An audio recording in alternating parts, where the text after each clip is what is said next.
Hey everyone, today we're going to be doing another update video regarding the PSA Freedom Kit that I've been working on in our Broke to Boujee series. Now, we've had one major change since the last video, which was the kind of 1500 round update / review of the Freedom Kit. Just wanted to give you guys another update on where things are at, what's happened in the almost like 10 months or 8 months since I posted that last video. In February of this year, it's now November, we're after Thanksgiving. The major difference now is the handguard up here. So previously I was running the Magpul SL handguard, so non-free floated, nothing like that, just the standard polymer handguard. I have now switched to the Midwest Industries 2-piece free float rail. So it uses the standard barrel nut for an AR-15, M4, so the standard mil-spec barrel nut, but you get rid of basically the rest of the handguard, the little retaining band up by the front sight post, and it now free floats it and gives you a cutout for your front sight post, so you don't have to remove your A2 front sight post to get this handguard in. Now, I've got a whole video on the install of this handguard, but what kind of difference is it making? So realistically, the main differences as far as a functional, or I should say ergonomic improvement, is I'm getting my flashlight much further forward to the end of the muzzle. Before, it was basically in line with my front sight post, so when I would shine the light, I would get a lot more shadowing off of the barrel.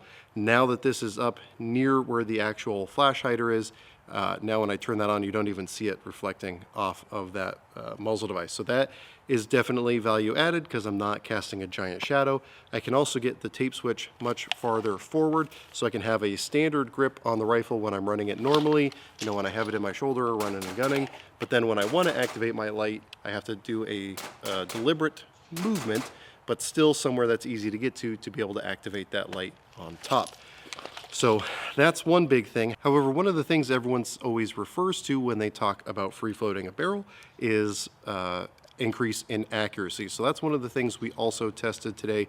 First thing I did when I got to the range is I took this thing out to our long distance range, set up a target at 50 yards because I'm still using a red dot. Now, I was using a magnifier with it, and I wasn't shooting the same match grade ammo, but I was shooting some Frontier 55 grain full metal jacket, some Fiocchi full metal jacket, and then some Wolf gold ammo.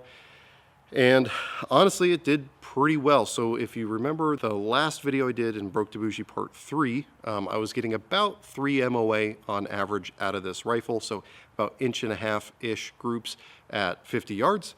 This time I was getting closer to inch-size groups at 50 yards. Now, how much of that is the free floating of the barrel? How much of that was adding a magnifier? It's hard to really say, but I definitely seem to notice a increase in consistency in my groups. Now, I still had the odd flyer here or there, but now this thing is getting closer to about 2 MOA. So, we're talking at worst case scenario, taking about half MOA off of the accuracy. Best case scenario, taking a full MOA off or increasing the accuracy by 1 MOA, going from 3 to 2 MOA, or again, worst case scenario, going from 3 MOA to 2.5 MOA. So this definitely seemed to help. It was a pretty easy install, honestly. I would probably do it just by stripping everything off the old-fashioned way as opposed to just cutting everything off like Midwest Industries instructions say, but I get why they throw that in there for people who don't want to go through the effort. But honestly, it was way easier to just take everything apart, throw this handguard on, and I think this is a vibe in of itself, having the free float handguard, having the front sight A-post cut out, especially for the people who like to run irons, but also want to be able to run other things. Now, your bayonet lug is still exposed, but it is not usable anymore. And then the little sling stud just kind of falls into a bracket on the bottom of the handguard to keep this thing indexed. But we're now just over 1,900 rounds through this rifle in total. And this thing's running great. I actually took this thing through a match. It was mostly a handgun match, but there were 2 rifle stages in that match, and I ended up taking first place. So now, the thing with that match is this match had a huge emphasis on precision. Every single miss was a huge penalty. So being able to put the shots exactly where they needed to go paid dividends. And this thing did everything I asked it to. Now, all of the stages were within 25 yards for what that's worth.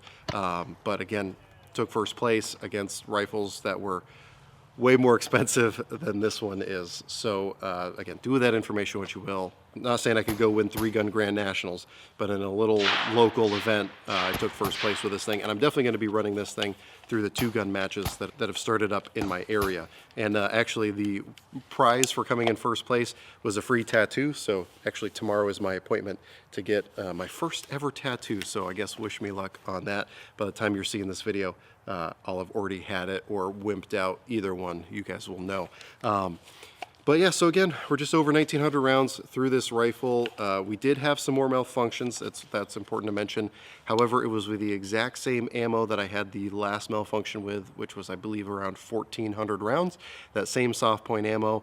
I did a little bit more specific talking about that, so let me go ahead and just cut to that footage right now. All right, so continuing testing of the Broke to Boujee gun. I've got a mag full of steel cased, a mag full of the same soft point I had a malfunction with before, and then the first 5 rounds in this, or the last 5 rounds, or 4 rounds, are the soft point again, and then regular FMJ. If I'm gonna have a malfunction, I'm gonna guess it's gonna happen in the center magazine here. We're gonna just be starting with a magazine though of regular FMJ.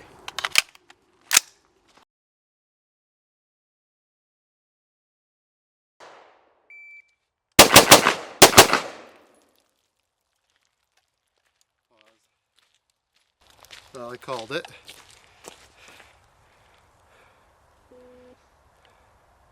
It's going to be hard to see. Let me get my flashlight. So, the round, the bullet, man, you're not going to be able to see if I can take a picture of my phone just to show it better back there. But what's happening is the round is going into the feed ramp. Round's going into the feed ramp, and the bullet doesn't have enough crimp on it, so the bullet's just sinking into the case. I think that's what happened that first malfunction I had, and the reason I think that it's definitely the crimp that's the problem. When I was loading these rounds, the reason there's only 4 of the soft points in this mag is I dropped one of the rounds and the bullet sucked right into the case, which I drop ammo all the time when I'm loading, and normally that doesn't happen. So again, these are hand load soft points. I think these are the culprit in the now 2 malfunctions that I've had in this rifle.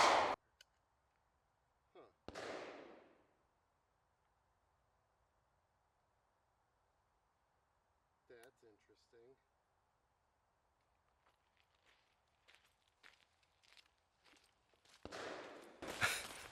All right, so the plot thickens. All the more reason to think that this is ammo related. So I just, what was the top round, feeding from the left-hand side, was the soft point that messed up. And literally while I'm talking, these bullets are just falling into their cases. I noticed the next one down was already gone, and there's powder all over the inside of this magazine. And now what was the next round to feed, if you can see that, has already dipped into the case. So again, I think it's safe to say that now the 2, bullets definitely in that one. You can see it pop out, pop back in, pop out. I mean, I get that it's cold out here, but geez. We'll see if I can finish off the mag. There's only like 4 more rounds in here, even with loose powder all over the place. Put those all together so I can take a picture of them later. We'll finish off the mag, and then we'll, I guess, regroup our thoughts here.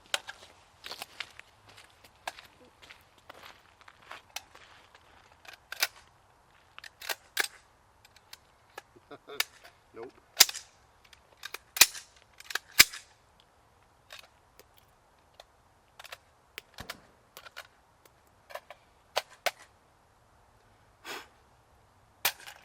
So here's one of the soft point reloads that was giving me issues. This is one of the rounds that I just stripped out without actually firing or trying to fire it. And if I just push in with my finger and my thumb, you can see that that bullet just fell right into the case. There's powder coming out with it now. Ammo's not supposed to do that. This is factory loaded Fiocchi full metal jacket, and I can press to the point where it's actually painful on my fingers, and that round isn't going anywhere. Feel free to try that at home with some of your own factory loaded ammo. That's one of the many reasons that people recommend not shooting just someone else's reloads, whether it be gun show reloads, anything else. Now, the reason I was willing to try this was, so I work at a gun store. This is ammo that came in with an estate that we knew was hand loaded. We knew we couldn't put it out for sale because that's just how hand loads are. I did go through the hand loads and pulled, basically did spot checks, pulled the bullets, measured the powder, and I could tell that this guy was very diligent with his reloading. But even then, he's probably not loading for an AR-15 with his 223 reloads because that crimp just ain't gonna cut it. So I think it's safe to say from watching that footage, all the issues I had, I think it's safe to say were ammo related. Again, you saw it, do with that information what you will, but when I've shot factory ammo through this thing, which has been the vast majority of what I've shot, this thing has run flawlessly, and it's not entirely what I expected. It's not what all of my friends expected for sure, and you can bet that we're going to continue to do upgrades to this.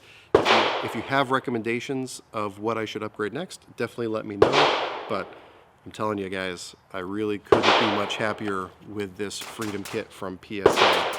Now, I definitely want to say thanks to my patrons for helping to make a video like this one possible. While the original kit was provided by PSA, the lower I paid for, all the ammo I have paid for. The Handguard was provided by Midwest Industries, for full disclosure on that. But the ammo and everything else has been paid for by me and by my patrons, so without them, this wouldn't be possible.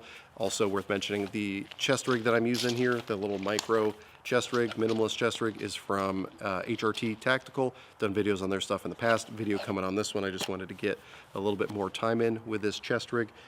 This was provided by them. More on that in another video.